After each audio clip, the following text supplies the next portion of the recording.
This might be my favorite part of this particular article. And I think it's because it's so subtle and it could be overlooked so easily. And I think that when it comes to work, this is something that I look for, and I know that a lot of other people don't look for.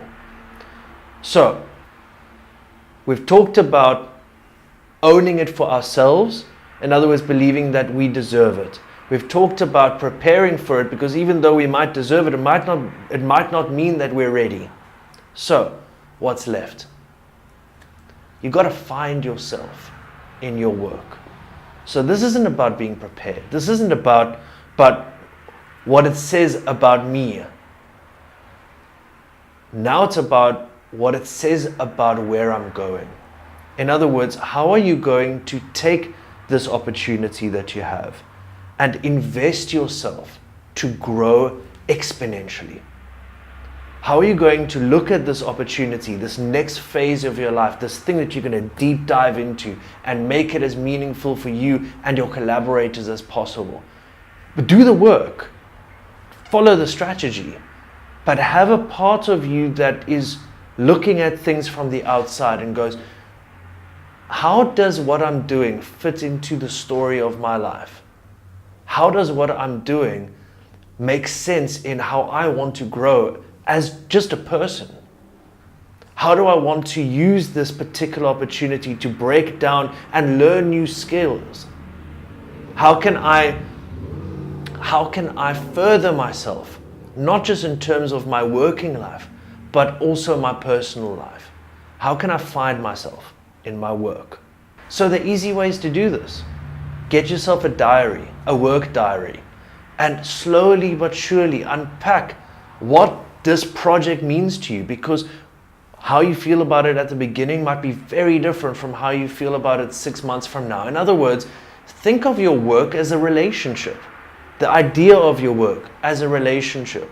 At the beginning, the idea of your work is super exciting, and it speaks to everything that makes you feel good about yourself. Just like meeting a partner for the very first time when it just feels right. You know that feeling?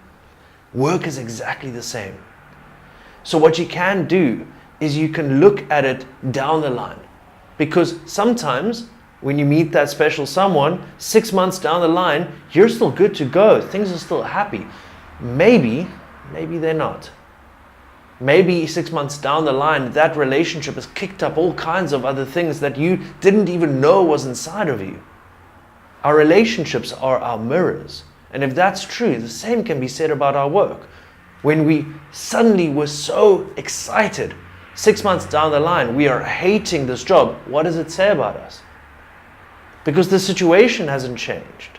Our perspective within it has changed. Again, opportunity is perspective and connection. How do you find yourself within it? So you could do what most people do, which is, dude, it's work. You're complicating things now. You're thinking too deeply about this. And I get that. And if you don't want to think about it in this way, that's totally cool. But me, part of the fun, part of the opportunity is to see what I can take from this opportunity. To be able to harness all of it, I need to think about how I fit within that opportunity over a period of time, because it's all part of the story.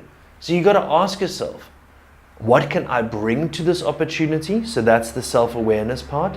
But there's also, you've got to take something. And I get that there's money and stuff, but there's so much more that you can take from that experience. The relationships that you're going to build, the new challenges you're going to face. How are you going to measure up? What are the stresses? Where are your pain points? These are all opportunities to get to know yourself, because you want to get better every step of the way. The only way to do that is to think about how you fit into the story of this opportunity that you're about to embark on, or maybe have already. You cannot own the opportunity if you do not own your growth in your attempt to achieve it. I love that.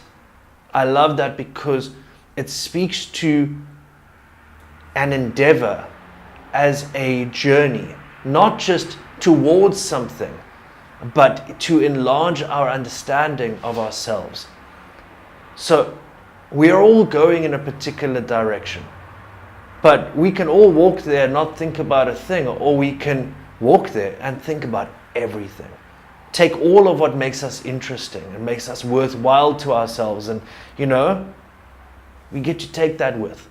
And that's what's fun for me, is that when I take on a project, I'm not just watching what's happening around me and the progress of the project. I'm also thinking about, how am I showing up? What impact am I having on the people around me? How can I grow even more? What do these challenges mean for me in a bigger sense, not just in a business sense, in a bigger sense? And then I get to ask myself, this challenge that I'm facing, is this a work challenge? Or is this just a me challenge? And that changes the importance of that challenge. Because sometimes if it's a business challenge, you can sometimes just go, maybe this is not for me right now. If it's a you challenge, then that challenge is going to find you wherever you go, no matter what you do. Because that challenge is there waiting for you, because it says something about you. So you can either deal with it now and give it the importance and the gravity it requires, or you can ignore it. Me, that's the best part.